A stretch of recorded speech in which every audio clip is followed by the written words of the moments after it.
Joining us now, rapper, actor, father, entertainer, businessman, producer, pioneer. He does it all and really needs no introduction. Straight out of Compton, it's Ice Cube. Thank you so much for making some time. Yeah, thanks for having me. All right, so the movie comes out today, but the buildup has been catching fire for weeks. Tell us about this Straight Outta movement. Oh, man, you know, it's been great. People been having a lot of fun with it. And, you know, what we wanted to show is that we come straight out of Compton, but we just boys out the hood, you know. Everybody's straight out of somewhere, and everybody can do it. So that was really what the whole campaign was all about. But, you know, people, they done took this thing and ran with it. They done made, you know, comedy out of it. So it's just been a great campaign on all levels. Cube, always good to see you, my man. I got to ask you, what inspired you to feel like you needed to do this movie right now? Well, it took a long time to get made. So it's been over 10 years in the making. And I just wanted to show the origin. A lot of people have been entertained by the NWA family tree for the last 25 years, whether it's Eminem and Snoop or 50, or it's my movies from Boys in the Hood to Friday. None of that would exist without NWA. And none of that would exist without this story. So it's a lot of people out there that don't even know I rap. And that's a shame. So it's time to let people know what time it is for real. Hey, Cube, it's Skip. Allow me to say that when Straight Outta Compton caught hold in 1988, it even rocked me. I was just your basic Mick Jagger fan at that point. And even today, I have to put that song in my all-time top 5. So can you explain to me or tell me how surprised you have been by this iconic crossover impact that one song has had?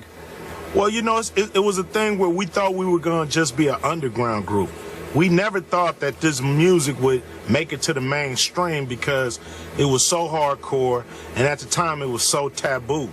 But, you know, Americans love it when you're honest, you know, and when you're brutally honest, you know, they even love it more. So that's what I think struck with people, the fact that NWA, we talked about the good, the bad, and the ugly, and people just was inspired by it. The fact that, you know, we really had the courage to come out like that with no apologies, and you know, that's kind of what it's all about, you know, being yourself, having your own voice, and not being stopped. Cube, I can appreciate that, and that's why I'm looking so forward to seeing this movie. But one of the biggest reasons I'm looking so forward to seeing this movie is that it's not just about honesty, it's also about intelligence, which is something that you've continuously displayed throughout the years. In other words, being smart, being wise, and understanding that there's various elements to being real. You can also be real stupid, real dumb, real ignorant, real unwise, for crying out loud, if you go the wrong route. That was something you didn't do. So as we sit here today, what kind of message do you want a lot of the young brothers on the come up to really grasp from a movie like this, outside of just being real as it pertains to being honest? Well, you know, we start off the album by saying you are now about to witness the strength of street knowledge. Knowledge is in there for a reason. It is all about being sharp. It is all about seeing the bigger picture. It is all about understanding that there's traps out there in the hood that you have to step around, step over, but do not step in. And so, you know, hopefully this movie shows it ain't where you from, it's where you at. We was constructive with our frustration and not destructive with our frustration. And you could do a lot with a pen and a pad. You know, a pen and a pad started everything that you see in front of you. And so hopefully these are the themes that you see in the movie to handle your business, because there's contract issues in the movie. So all these themes, you know, really show what built us and what made us, and that anybody can do it. You know, that's what the meme, the Straight Outta Compton thing is about. It shows no matter where you're from, you can be right here.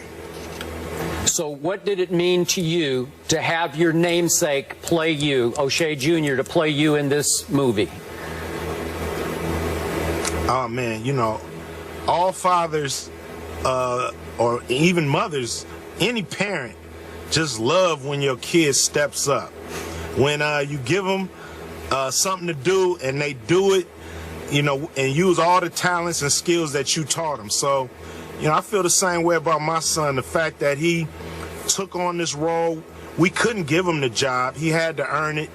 He had to impress a lot of people on different levels, and he stepped up, man. He murdered it. He did, you know, which is, you know, a term that we use when he did his thing. And he really, really did his thing, and I really love and appreciate him just for cementing my legacy in film.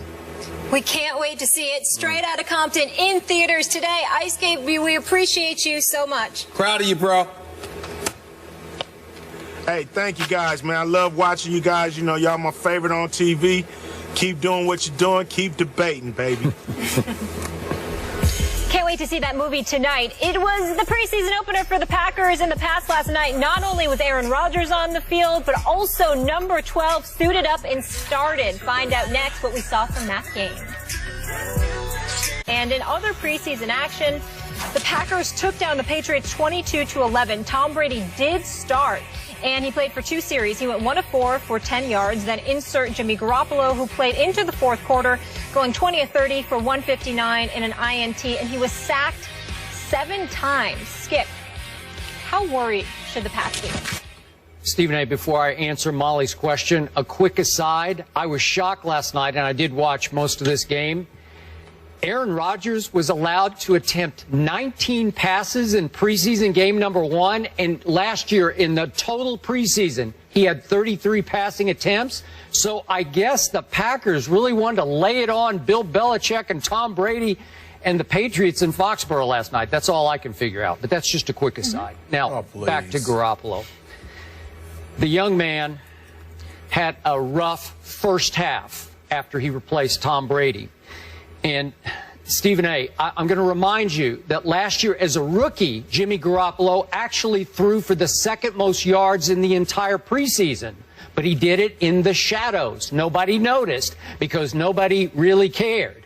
Last night, they all really, really cared. Not only Patriots Nation, but much of the nation, even though the game wasn't on national TV, waited for the SportsCenter highlights to see, well, how did Garoppolo do as the potential starting quarterback for the first 4 games? He didn't do very well to start with because he melted under that spotlight. He got a little antsy, he got a little nervy, and yet he kept going to the same guy Brady had been going to, Josh Boyce. I have no idea why, who wound up with 11 targets and only 2 catches. But after halftime, when he quit trying to force the ball to Josh Boyce, I must say, Garoppolo started looking okay. Not great, but okay. He went 15 for 17 in the second half, and obviously he's doing so without any of the first-unit receivers, and the starting offensive line last night was already beaten up, so you're doing it with second and third teamers. So he did okay, but I stand by what I've been saying all along. I don't believe Tom Brady is going to miss any games, but if he does miss 4 games, I believe Jimmy Garoppolo will be lucky to win one of those 4 games, which would be Jacksonville in Foxborough. Your thoughts? I agree with you. I don't think he's ready, but I do think that, you know, Bill Belichick is more qualified than anyone, obviously, to recognize the development that's taken fold. So I certainly don't have a problem with it. I mean, he got sacked. I mean, he was 20 of 30, 159 yards. There were some things that he did that were relatively serviceable. He doesn't seem to be a bum. We know he's got potential. It's just that we're spoiled because we're talking about the success of the Tom Brady, at least for the immediate future, assuming that there's a suspension that takes place. And so when you judge him against one of the greatest ever and arguably the greatest of this generation, then obviously you're going to look at it and you're going to be a bit critical. And that's what I got from it. I mean, I didn't see a lot of it. I saw a few plays that he did. I didn't expect much. But when you look at the New England Patriots and the way they run their offense, can somebody like Garoppolo do whatever it takes to win football games for them?